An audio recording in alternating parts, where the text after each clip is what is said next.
দুর্গা কিন্তু চারটা বাহনের উপরে আসে। আপনাদের কারো জানা আছে কি জানেন না? নিশ্চয় জানেন। কি? একটা ঘটক মানে মা ঘোড়ার উপরে আসে, জোরে বলুন হানা না। কোন বছর মা দেখবেন নৌকাতে আসে, জোরে বলুন হানা না। আচ্ছা এবার বলি, কোন বছর মা দেখবেন দোলাতে আসে, না কি বলছেন? তার মানে কি পালকিতে। আর কোন বছর মা হাতির উপরে আসে। আচ্ছা বলুন তো এই বছর কিসে আসছে আর কিসে যাচ্ছে?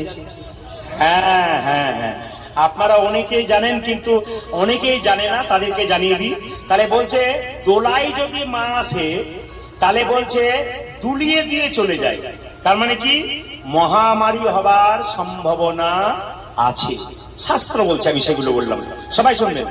যদি নৌকাতে আসে তাহলে এক ভালো হতে পারে, এক মন্দ হতে পারে। অতিবৃষ্টি এক ভালো, অনাবৃষ্টি এক খারাপ। মানে অতিবৃষ্টি খারাপ, আবার অনাবৃষ্টিও খারাপ। কিন্তু সেইবারে যদি নৌকায় আসে, বৃষ্টি প্রচুর হয়, শস্য শ্যামলা সুজল সুফলা পৃথিবী হতে পারে, প্রকৃতি হতে পারে, আপনার শস্য ভালো হতে পারে, অথবা প্রচুর বৃষ্টির জন্য সব ধ্বংস হয়ে যেতে পারে। তাহলে নৌকাতে যদি আসে। এইবার সবাই লক্ষ্য করুন, যদি ঘোড়ার উপরে আসে তাহলে কি বলুন তো? বিধ্বংসী, একবারে তছনছ করে দিয়ে চলে যায়। আর সবাই লক্ষ্য করুন, যদি হাতির ওপরে আসে, গজের ওপরে, একবারে গোটাটাই মঙ্গল। কিন্তু সবচাইতে দুঃখের ব্যাপার, এবছর বাবারা বললেন না দোলায় আসছে, আর যাচ্ছে কিসে বলুন তো? ঘোড়াতে যাচ্ছে। তাহলে একদিকে মহামারী আর একদিকে তছনছ।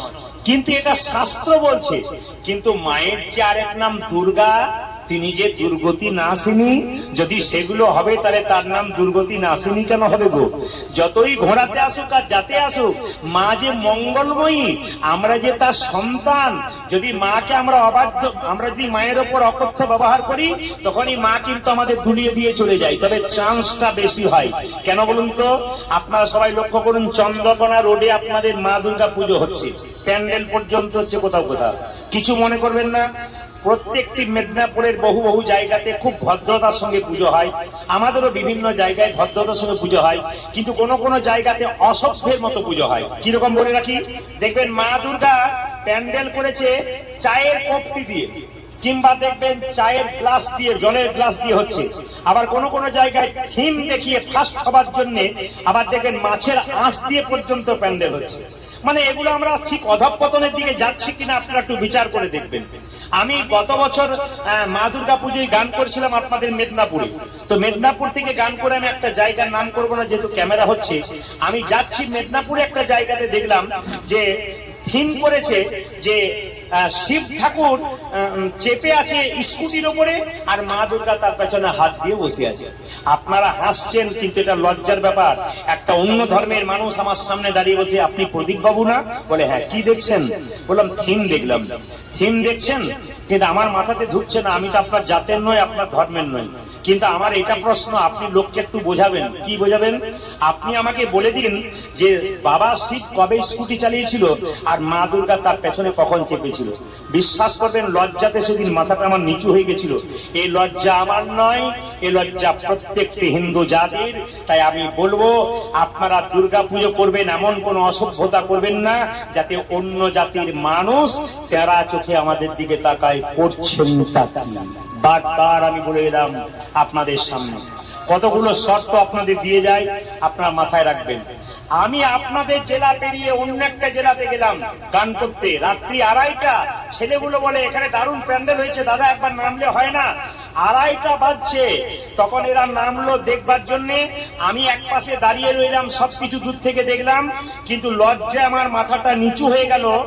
প্যান্ডেলের পেছনে কাতারে কাতারে 18-20 বছরের মেয়ে আর 18-20 বছরের ছেলেগুলো প্যান্ট শার্ট পরে, হাতে মদের বোতল, সিগারেট হাতে নিয়ে, 4টা-5টা ছেলে, 3-4টা মেয়ে। ছেলেগুলোর পিঠে একবার মারছে, ছেলেরা মেয়েদের পিঠে একবার মারছে, নোংরামি করছে। আমি তখন মনে মনে ভাবলাম, বেহায়া বাবাগুলো আর বেহায়া মাগুলো রাত্রিবেলায় ওই মেয়েগুলোকে, ছেলেগুলোকে ছেড়ে দিয়ে আমাদের দুর্গা মন্দিরটাকে অপবিত্র করার চেষ্টা করছে। আমি সেই সমস্ত বেহায়া বাবা আর বেহায়া মা গুলোকে বলবো, আপনারা এমন করে ছেলে মেয়েদের ছেড়ে দেবেন না।